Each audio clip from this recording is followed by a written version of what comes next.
everyone, my name is Cassandra if you're new here, and if you're not, welcome back. I plan to start making videos again, hooray! So today I am just wanting to update you on what's been going on.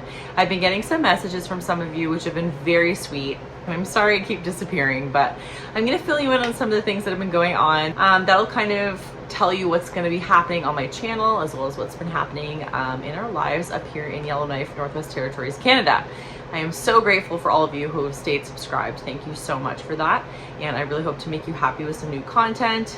I don't plan to put this video out until I have some videos in the docket for you, so that I don't just put this one out and then leave again. So I have some ideas and some series that I'm working on. So hopefully it's something you will enjoy in the future. So if you are new here and you haven't been watching my videos, I like to make content about living up north. I live in northern Canada, up here in the Northwest Territories.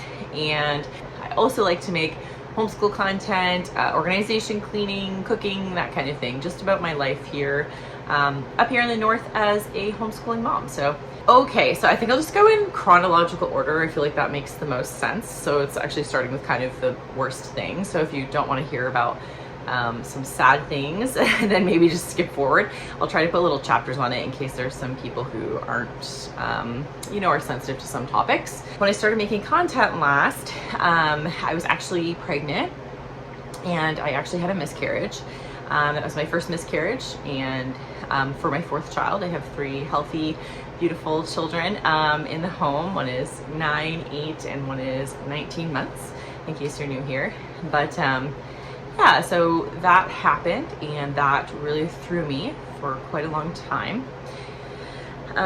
So I stopped making content and tried to focus on just healing with my family.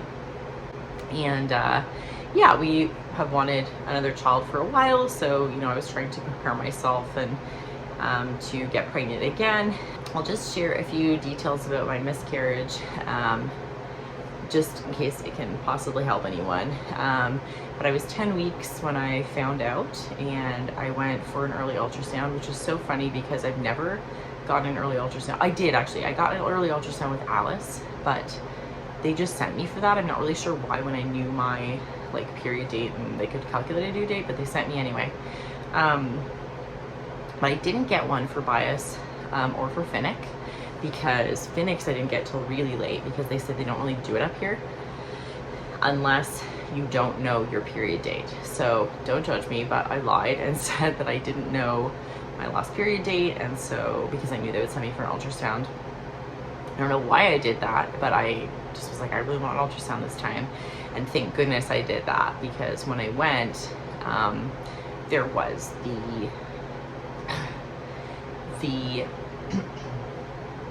it was basically an empty sac. I was developing the organs, I had the hormones, but I had no baby inside. So it was showing as positive in pregnancy tests. I felt pregnant, all the things were happening, but there was nothing there. They call it a missed abortion, which sounds awful. So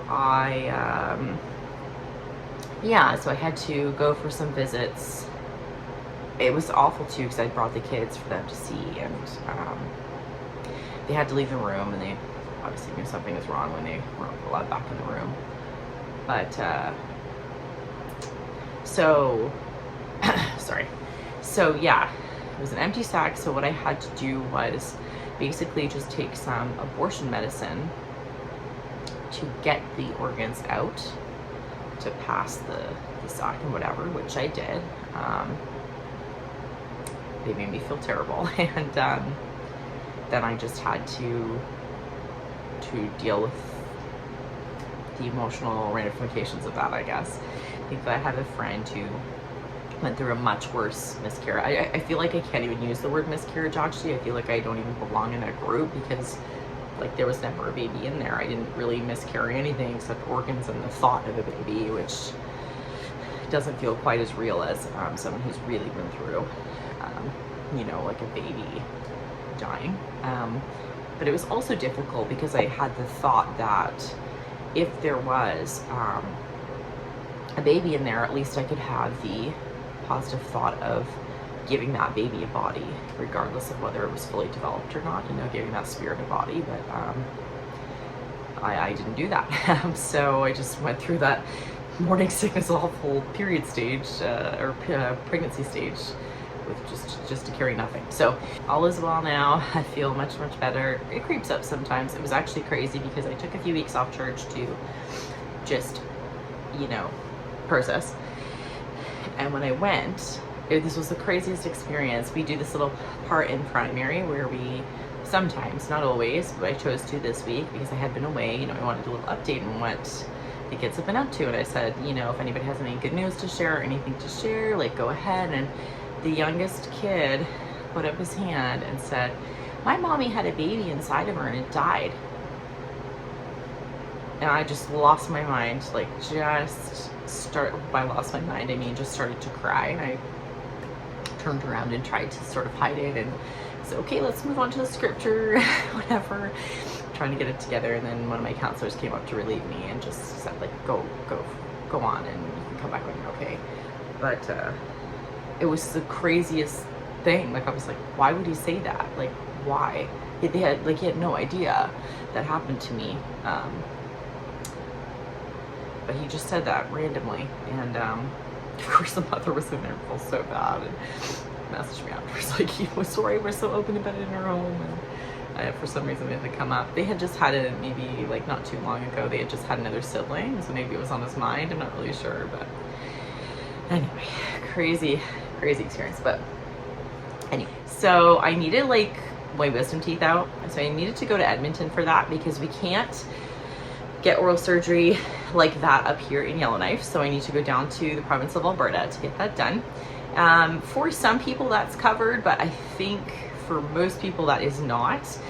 We have an insurance plan with the government, and like the government of Northwest Territories, and it's not covered through that. So we had to pay for that all out of pocket, which was like very expensive. I think it was like $4,000, $5,000, something like that. With travel, we ended up driving down, and we thought it was going to be like, you know, you get your wisdom teeth out, a couple days later you're good to go pretty much, right?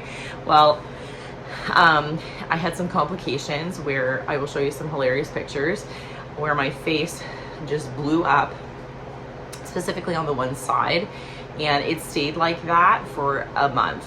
It was so incredibly painful and awful, and I still don't really know what happened. We thought at first it was like a dry socket situation, and then it just wasn't going away. I can't remember what they called it in the end, but I basically had to just pee in my bed and be on like narcotics, which was so crazy because I had never, like, for all of my childbirths, I'm very like, I don't need pain meds, and I'll take Advil and Tylenol, but that's it. I've always been really scared to take like anything more than that, because, you know, I have a history of addiction in my family, and it freaked me out, but I had no choice. I was in so much pain, and so tried a couple things, ended up figuring something out to kind of deal with it, but I was not dealing with it well. I don't deal with pain very well, and anyway, so that was a humongous ordeal. Honestly, one of the hardest things I've ever gone through, and I think they say the older you are, like, kind of the worse it is. So get your wisdom teeth out young. I will yank my kids out as soon as I can. I don't want them to ever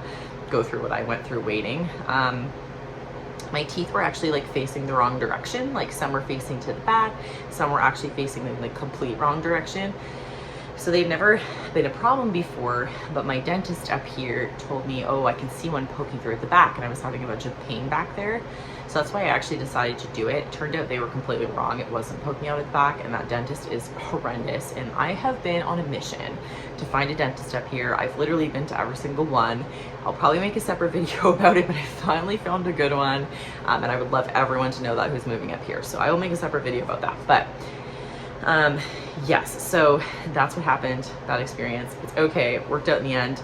Stuff, I wouldn't have wanted something to happen when I was like 70, and it would have been just like, it probably would have killed me. I don't even know, it was horrible. But anyways, so when we went down to Edmonton, before the surgery, we went down a bit earlier and got to do some fun things with the kids. My highlight, like favorite thing we did down there was we went to the corn maze. If you are in Edmonton during corn maze season, you have to go. It is so much fun. So I'll put up some pictures of that. We had like a race. Alice and I went one side, Bias and Finnick and Dad went on the other side, and we raced through because there was 2 different sides you could do, and then we switched, and it was super fun. They had so many fun activities. They had like petting zoos and like different games set up for the kids, and oh, it was a blast. So we had a great trip in Edmonton. We got to stay at a friend's house, which was really nice. It sucks they weren't there, but we you know, got to go to all the restaurants and stuff. I love going to Edmonton. We don't have many restaurants and selection up here, so that was a fun experience. So we did that for a week. I have been very busy also volunteering with some groups, specifically my children's soccer league keeps me pretty busy, and I volunteer with the gymnastics club as well. Like, I'm on their board, and that's been really awesome. I've really enjoyed the gymnastics club experience. I hope to be able to do it again this year. And yeah, you guys know I volunteer at my church as well. I'm the primary president, it's called, and that means I just basically organize the children's program. And we had an influx of children this year, which was so awesome. It's just growing and growing, but it seems like I might not be doing that for too much longer. We've been having quite a few major struggles and stresses in regards to like some things going on in our church. The people are not perfect, but the gospel is. So we will always believe, but we may have to do home church for a while until that's sorted. Meaning I can't really serve in my calling anymore, but we're just in the process of figuring that out. But that has been a humongous source of stress for our whole family lately. So that sucks, but it is what it is. Yeah, so that's kept me very busy as well. It is also extremely hard, I'm finding, to make YouTube videos with a toddler. Like, I forgot that stage. That was like, although when I started YouTube, I had the 2 little toddlers, and I made it work. So I don't know, I was just younger then, I had more energy, I'm not really sure. But now that I have like Finnick waking up in the night, Finnick's been waking up at like 4, it's been very difficult. I'm going to bed at like 7. It's been tricky to find time to like do things for me, but I really miss YouTube, and so I'm really trying to make it more of a priority. So hopefully that happens. And then the last thing you guys should know, which may again make a little brief break in my creating content in the future, is that I'm pregnant with number 4 again, and I'm already into the 2nd trimester, so I feel comfortable sharing now. I've had a couple ultrasounds, everything looks great, and we are very hopeful and excited for that time. I'll of course share with you guys what the gender is when it's time and all that good stuff. So the baby is due in August, so I'll probably be taking a break for at least a couple months in August, probably the rest of the year, I would think. To care for my baby and myself. I don't do the best after I have children. I need a lot of recovery time. I don't deal with the lack of sleep, I think, is the hardest part. And I co-sleep and like breastfeed. I feel like it takes me a good 6 months to like kind of start to feel like myself again. It's tricky. But anyway, that's everything. I hope you guys are well. Please let me know updates in the comments about how you're doing. I miss quite a few of you. I miss hearing from you. So it's always awesome to read your comments, and I always appreciate them. So yeah, that's everything. I hope you like this video, and I will see you guys in the next one. Bye.